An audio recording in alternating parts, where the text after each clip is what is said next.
If you're looking to go to a top tier university, which means either an Ivy League school or any other top 20 school like Stanford, MIT, Northwestern, and Duke, there are two things that you absolutely need.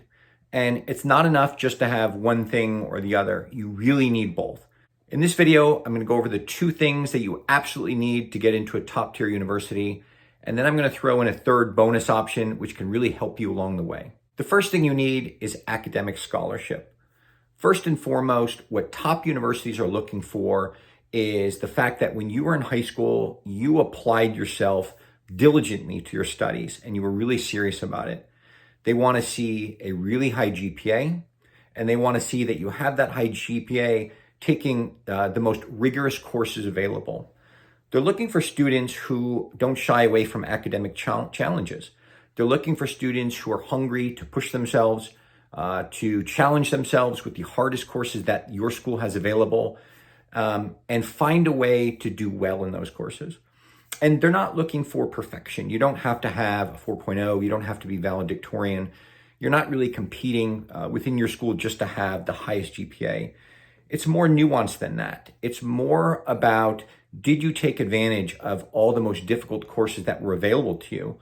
If your school only has honors courses, then it's honors courses. If your school has AP courses, then it's AP courses.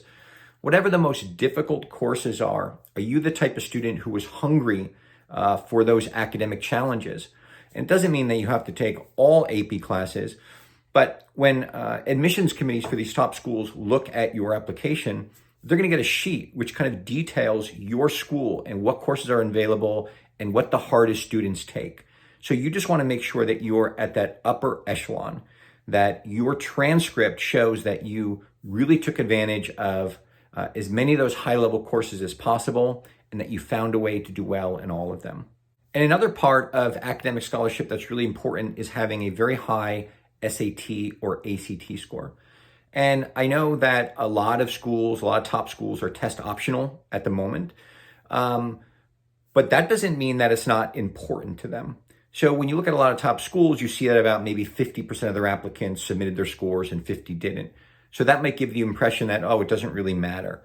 But when you actually look at the percentage of students who were admitted into those schools, between 75 and 85% actually submitted their scores. So all these schools show a strong preference for students who submit their standardized test scores. And it's because it gives them another important piece of information about how well you do on, in these important subjects of math and English.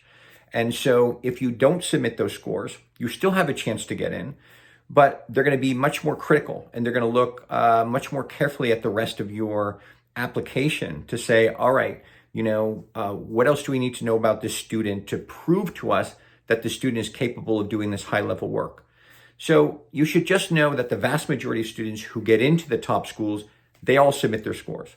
And so if your score is way off and it's way below their average, then of course you don't want to submit it. But really what you want to do is take a test prep class and do everything you can in the 6 months or the year leading up to those official tests to boost your score as much as possible. You want to really kind of get in the range of their average. And the other thing to know is that your standardized test score, your SAT score or your ACT score, it's not really being measured against the national student population. It's being measured against other students in your area. And I say that because if you come from a school that's inner city or that's rural, that doesn't send a lot of students to top colleges, and maybe the top score, the top SAT score at your school is 1,200, and you get a 1,350. So you might say, well, a 1,350, that's well below the 1,550 average at most Ivy League schools. But for your school, a 1,350 might be extraordinary. And so you want to make sure that if you get a 1,350 and it's much better than everyone else around you, you should submit your score. Even though it's below the average for that university, it's much higher than the average for students around you. And that's what you want to do. You want to be kind of a big fish in a small pond. If you look better than everyone else around you and you have higher scores than everyone else around you, that makes you look really good. And those colleges are going to make an exception for you. And they're going to say, yeah, the student only has a 1350 or 1400 SAT, but compared to the area that the student comes from, that's exceptional. So they're going to be much more willing to take you. So it would be a mistake in that case not to submit your score because they have no way of knowing how exceptional you are. And the final part of academic scholarship, which is really important, are your teacher recommendations. So when you apply to college, you'll have to provide one or more teacher recommendations. And you really want to have teachers who are not only impressed with you as a student, but they know something about you as a human being. So maybe they were a faculty advisor for one of your extracurricular clubs. The more that teacher can speak to you on different levels, the stronger that recommendation is going to be. So when you take classes, you want to tell yourself, okay, part of my job here is to get a really high score because that's important for my GPA. But the other part is that I really want to impress some of these teachers because some of these teachers are going to be critical for me getting into a top school in a year or 2 or 3 from now.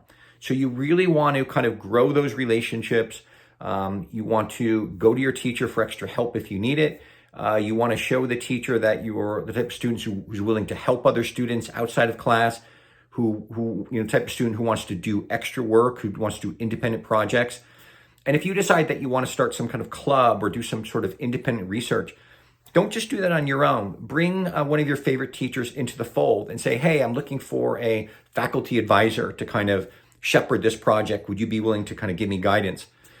That can help you not only kind of produce your own project and give you guidance, but you're building a relationship and a rapport with this teacher so that a year from now, when you apply to college, this teacher can say, oh, not only was this a gifted student and she went above and beyond to do work and help others, but she did her own independent research project on X, and I was her faculty advisor. And over the course of the year, I watched her grow and evolve as a scholar. Like that kind of recommendation is going to carry a lot of weight.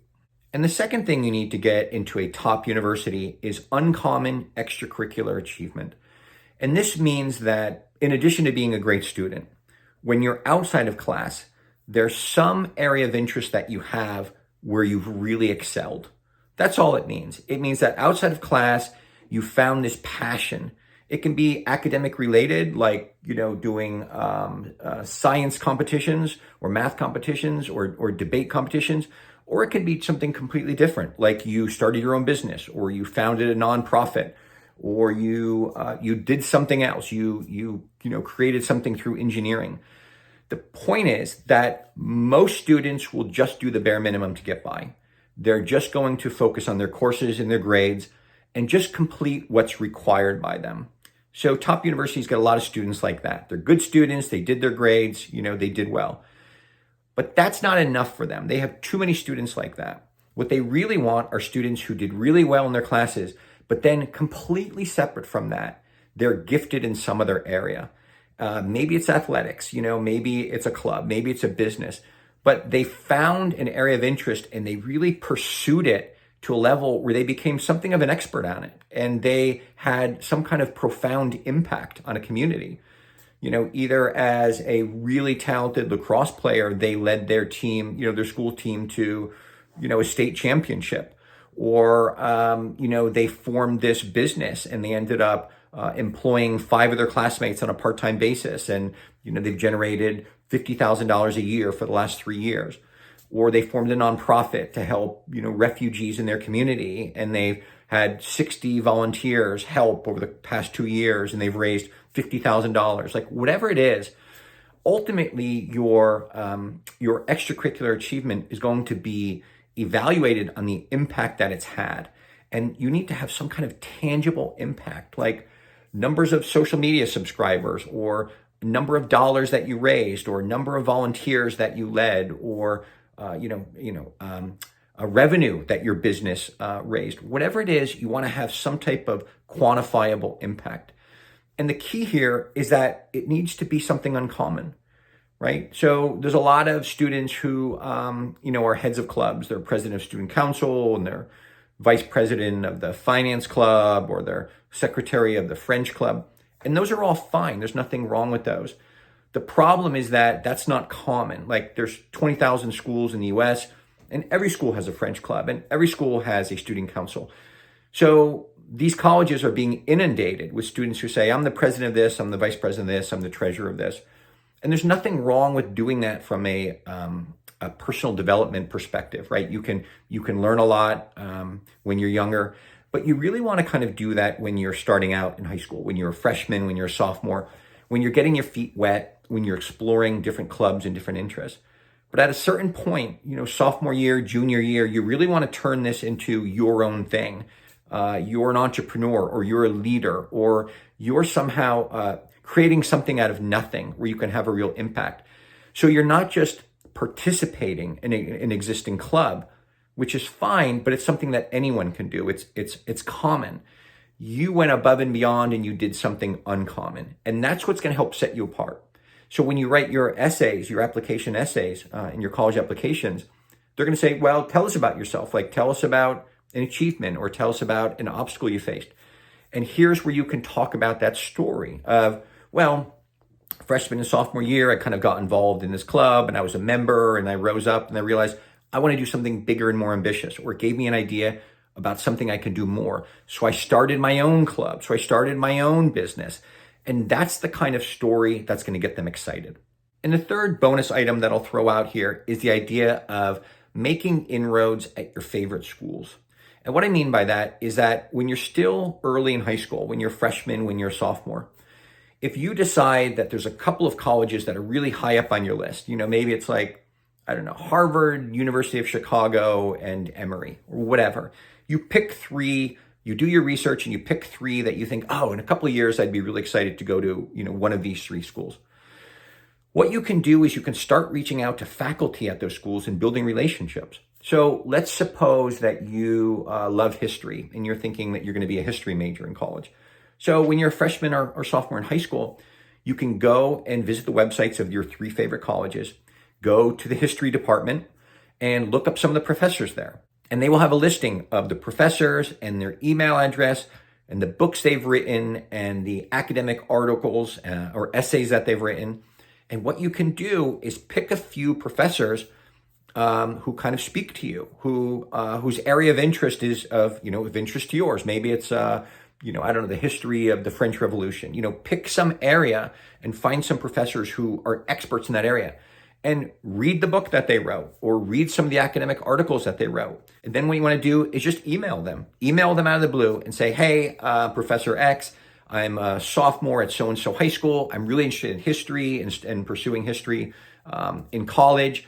I read your book about so-and-so, and I have a couple of questions for you. Would I be able to set up a brief, phone interview with you? Or can we set up a quick Zoom? Or can I email with you with a few questions? A lot of professors love it when young students reach out to them and have that kind of passion at a young age. And you don't want to ask too much of them. You don't want to say at this point, like, hey, can I have a job? Or can I have, can I do research with you? Or can you provide a recommendation? Like, that's too much. Just start out small and say, I'm interested in this area. I already read your book. I read your articles, and I have a couple questions. Could we follow up with like a quick phone conversation? I'd love to tap your brain. Whatever it is, something really easy for them. Many of these professors will be flattered that you reached out to them. Not all. You might not hear back from all of them, but enough will. And this helps you build a relationship with them. So maybe you end up with one professor at each of these schools, one from Harvard, one from University of Chicago, and one from Emory, that you're building this relationship with. And you say, oh, what other books do you recommend that I read? Or what other articles? And they'll say, oh, go read this book, or go read this textbook. Or, one of the professors in our department actually specializes in this even more. You should reach out to her. And you start building this relationship. And then 6 months later, you say, I'm going into my sophomore year or junior year. I'd love to get involved in some historical research. Do you have any projects going on that I can be a part of? Like even virtual projects. So all these professors are involved in research. So they might say, oh, great. I've worked with you for the past 6 months. You seem really smart. You do what you say you're going to do. Yeah, why don't you come on and do this research project? So there's all different ways that you can kind of make these inroads.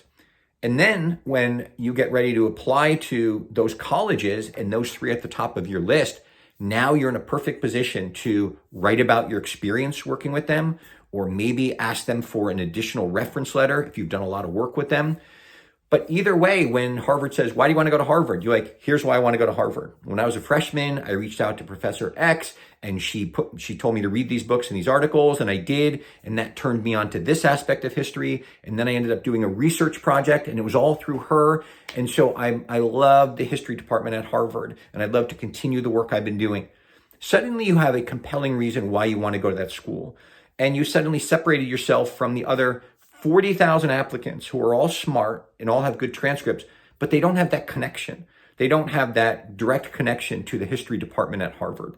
So that's my third bit of advice is, as long as you start early enough, you can make some inroads at your key colleges.